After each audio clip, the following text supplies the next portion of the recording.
All right, welcome back to the Fighter Pilot Professor. I am your host, Meta, and today we're going to be talking airplanes. As you can see, I'm wearing my airplane shirt, so got to be talking airplanes if you're wearing an airplane shirt. And we'll be talking about the Ukraine acquisition of F-16s, and we'll also be talking a little bit about how to build a winning organization, or maybe another way to put that is an organization with a winning mentality. As always, you can follow me on YouTube, Instagram at the Fighter Pilot Professor, and you can get these podcasts wherever you get your podcasts.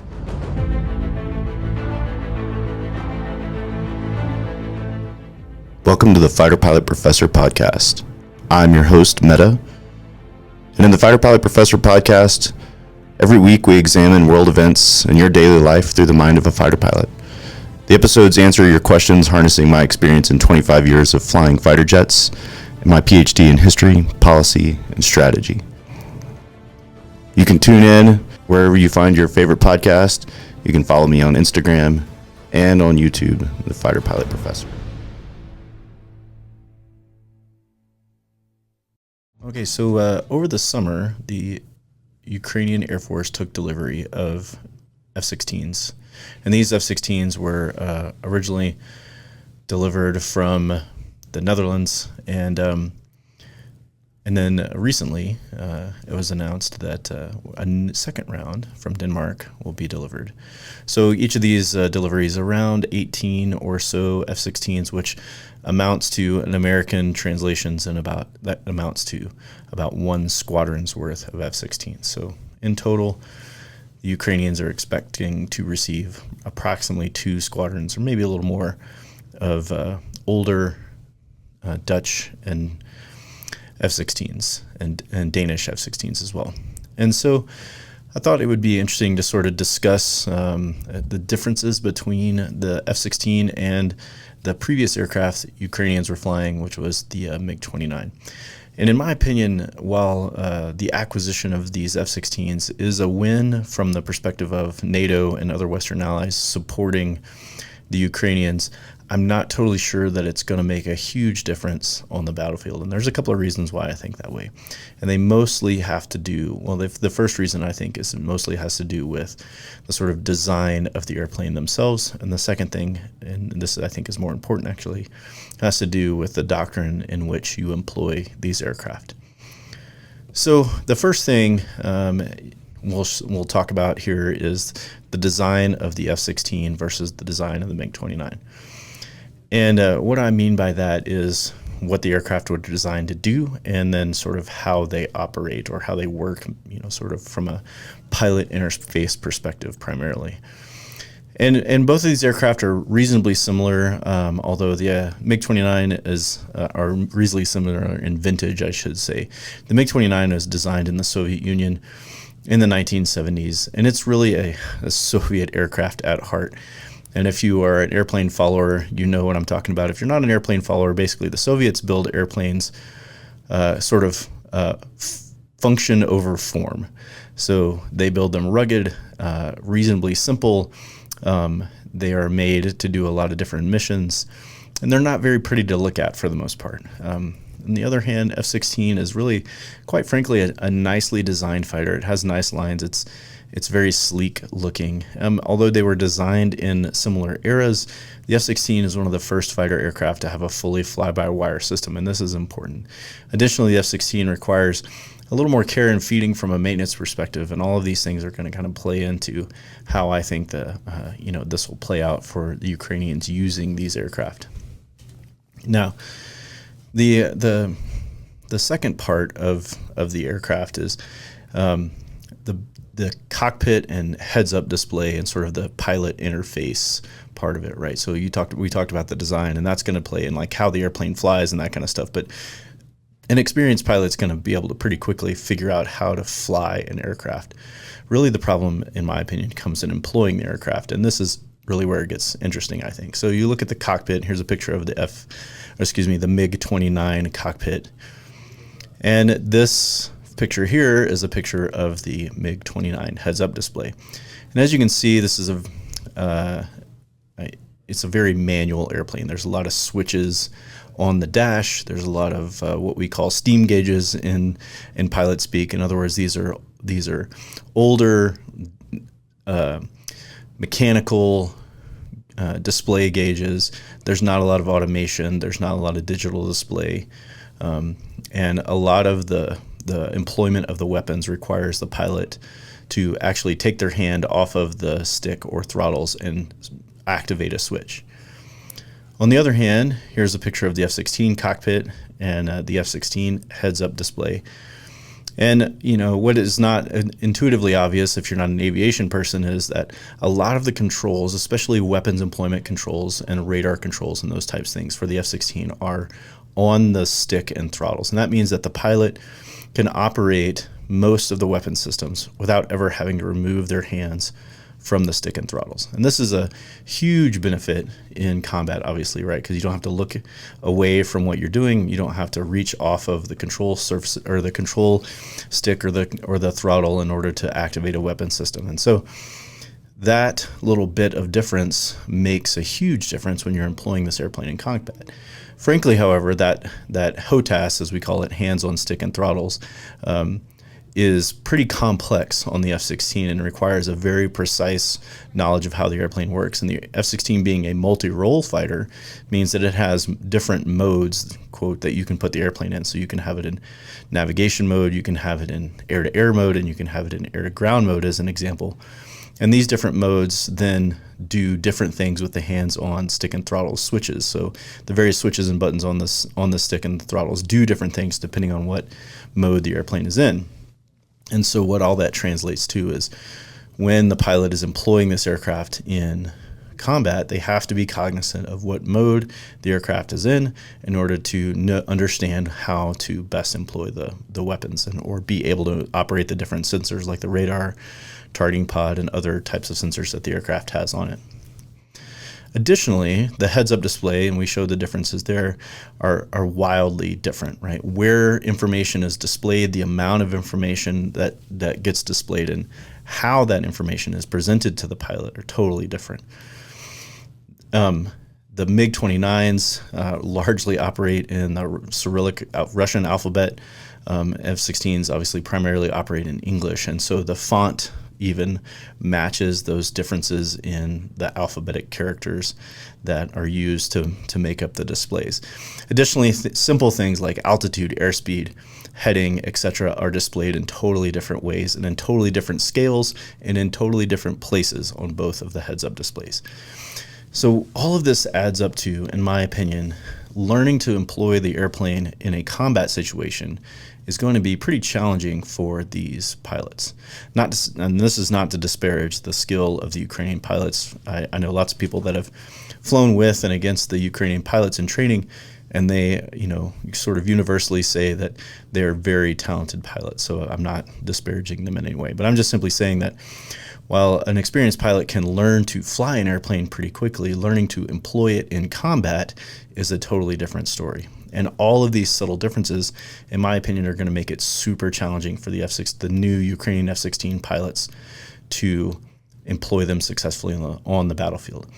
Additionally, they're getting a pretty abbreviated training course before they go to combat in these aircraft, and so that's going to make it even more challenging. And then finally, and perhaps most importantly, as it relates to employing the aircraft in combat, the battlefield that the Russians and the Ukrainians are engaged on is super complex. There's a lot of surface-to-air missiles that are very advanced on both sides of the lines.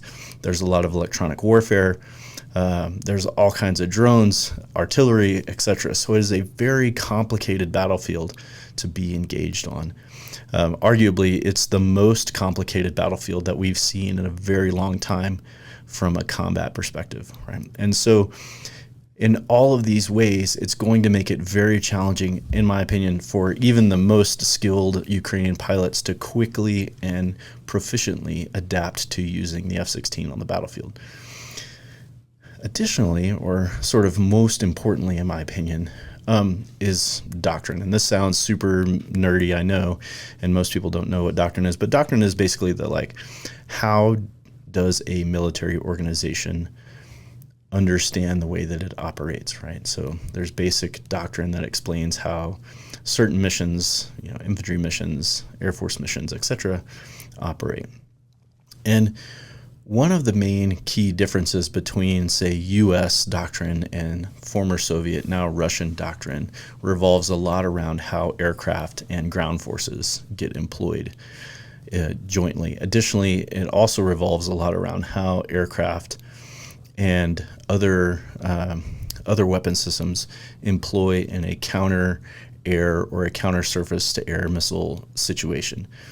And U.S. doctrine and Soviet, now Russian doctrine that the Ukrainians would likely be operating on are totally different, right? And the U.S. takes a totally different mentality towards offensive versus defensive air operations, suppressing and destroying enemy air defense systems, including other aircraft and surface-to-air missiles and anti-aircraft artillery and all of these things. Additionally, we have different doctrinal understandings of how to do close air support, how to do interdiction, and a whole myriad of missions. And so, in my opinion, while the F-16 is a very capable aircraft and the Ukrainian pilots are likely very capable, they're facing a difficult battlefield to learn how to employ these weapons on. But also, they're going to have to sort of adapt their doctrine and their operational style, if you will, to how the F-16 gets best employed. And frankly, because it's a U.S. aircraft, it's designed to do some certain things. And so therefore, it best integrates with ground forces, other air forces, etc., in a very particular way. And in my opinion, that's going to be the most difficult thing for the Ukrainians to overcome, and therefore it will make it that will be the thing that makes it most challenging for them to successfully employ them or for them to make a difference on the battlefield. Those are all my opinions. I hope that you guys keep sending me comments or thoughts on what you want to hear about next. As always, you can follow me on Instagram and YouTube at the Fighter Pilot Professor.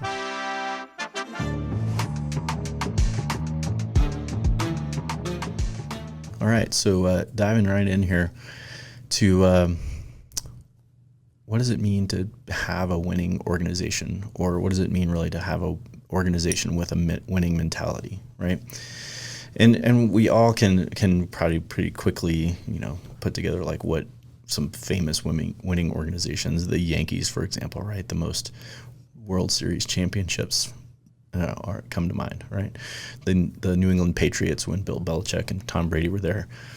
List goes on and on of these great sports teams, for example, that were notoriously good at winning, right? And arguably that same mentality can easily spread through other types of organizations. And I think there's a few critical ingredients, if you will, to building a winning organization, or maybe more importantly, a winning mindset within your organization, right? And even though some organizations may not always be as successful as, say, the Yankees or whatever, right? They still have winning mindsets, right? And this sets them apart from other organizations. And this also sets them apart from most importantly, from organizations that don't have a winning mentality, right? And this is different than, in my opinion, it's different than saying I want to win, or I want to be the best, or we want to dominate our sector in this business category, or whatever. This is a totally different thing, right? Most people want to be successful. That's kind of a no-brainer. This is not what I'm talking about. What I'm talking about is like deeply embedding the ideas of success into your organization. And so, and like I said, in my opinion, there's a couple of key ingredients that have to happen. First of all, there has to be a common vision or mission that everybody in the organization gets behind, right? And that has to be a little deeper than just win, baby, as Al Davis once said, right? You have to sort of focus in your organization on what it is that you want to do and what you want to do very specifically. I know that we've talked here in the past, and I'm sure a lot of people know the ideas of how to set goals and objectives, specific, measurable, achievable, realistic, and time-based, setting SMART goals, as we like to say. And this sort of same thing applies to organizations, right? We have to have these very specific objectives that we want to achieve. And they have to be understandable. The vision of success has to be understandable for everybody within the organization. And in my opinion, it has to also be a realistic vision or objective, and it has to be applicable to sort of everybody in the organization. Not to call out Google per se, but Google had an organizational motto that was like "Don't do evil" or something like that, right? And so that's kind of a weird vision of in my opinion, of how an organization is to be successful. Because it's not particularly applicable to everything that Google does. But that was their thing. So as a leader in an organization, I think it's imperative upon the leadership to set forth like what they see as the vision of the organization. And you can't, in my opinion, also as a leader, you can't just like lay it down on the organization. You have to have some inputs from the folks in the organization as to like what it is that we're trying to do. What do we value as a group? What do we value as a place? What do we see as our niche in the world, right? And so the second thing I think has to happen is that leadership has to lead the way, hence leadership, right? Leaders of the organization have to lead the way. And this is not just the top level leaders, but also the mid-level leaders as well, right? They have to understand what's going on within the organization in order to sort of guide their lower level teams towards the success of achieving this objective, right? And the reason why I think especially mid-level leaders are really important is because they have to understand sort of up the hill, as it were, to like the strategic level of the organization and the direction that the organization is traveling, and then down the hill, as it were, into like what the average person in the organization is up to. And they have to be able to connect those two things together. So if you lead a team, big or small within your organization, then you have to be able to translate what it is that the big boss is saying to you down to the people that work for you and with you, and make the thing that they do translatable to how that helps the company achieve its objective, right? And this ties back to why I think it's important for companies to have strong, connected visions to help each other out, right? The next thing I think that has to happen is the people within the organization have to work sort of on two complementary planes. Leadership has to be trustworthy, and the average worker, as it were, the average team member has to be bought into the system, right? So for leaders to be trustworthy, they have to do the things that they say they're going to do in a credible way, or at least make credible attempts to do those things, right? Obviously, if you say you're going to do something and you never deliver on it, that takes away your credibility. However, if you are at least making credible strides to achieve those things, that goes a long way into helping an organization achieve, right? Similarly, those below, or the average person on the team, has to buy into the system. They have to believe that this team is going to look out for them, that those around them are going to help. Additionally, the team actually has to look out for them, right? So as much as the leadership of the team has to like have credibility in doing the things they're going to say they're going to do, the individual team members also have to do the things that they're saying they're going to do, and that helps everybody buy into the system, right? And the last thing is everybody has to know their own role in what's going on, but they also kind of have to know what's going on, around them, right? So it doesn't necessarily do us very good for us to just do our one thing. We have to kind of know how we integrate with those of us around us, in other words, in order to help others within our team do their job so we can do our job better, and then the team is successful. And then if the team is successful and it's aligned with the goals of the organization, then off we go being successful, right?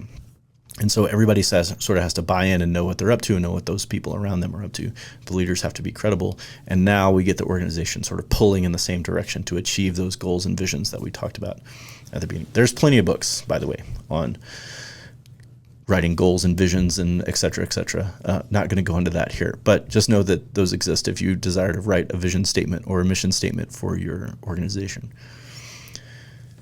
The last thing I think is there has to be what I'll call realistic enthusiasm, right?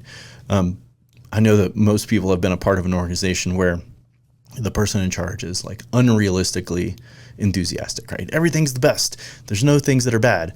We are the greatest or whatever, right? And the people who are doing the actual work are slogging in miserable conditions, right?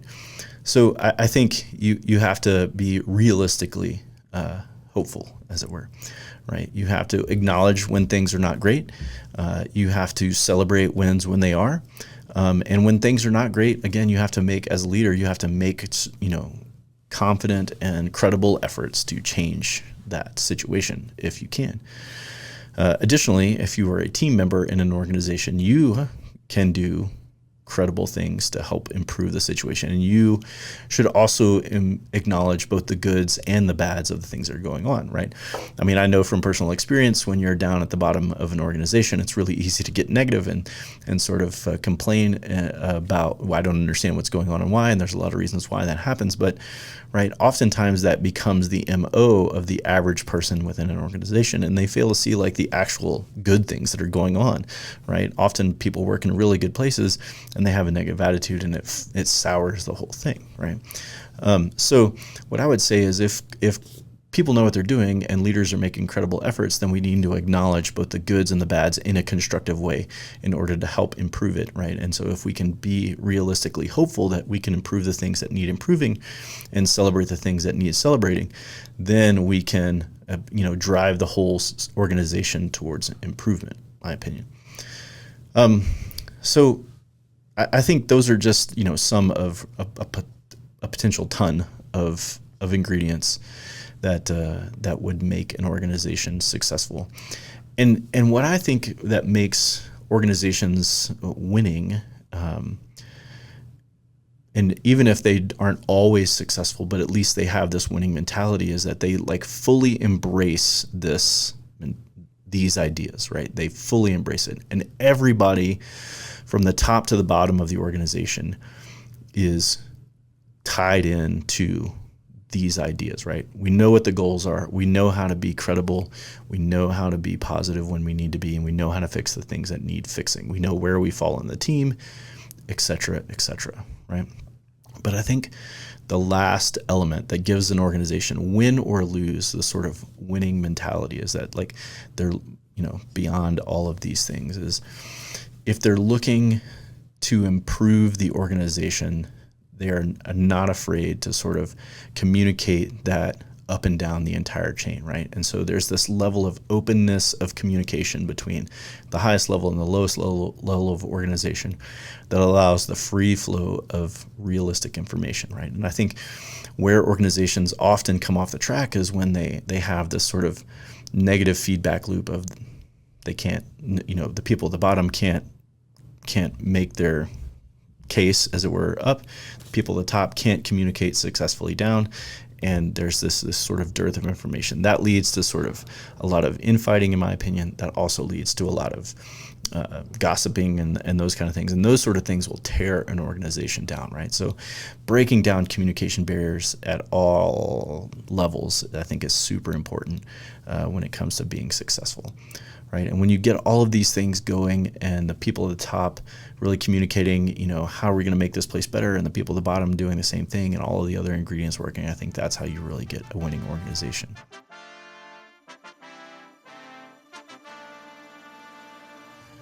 All right, so we'll be jumping into more future topics, updating the things that we've seen over the last few weeks as we go along. As always, you can like and follow me on YouTube and Instagram at the Fighter Pilot Professor, and get your podcasts wherever you like to get your podcasts. Have a good one.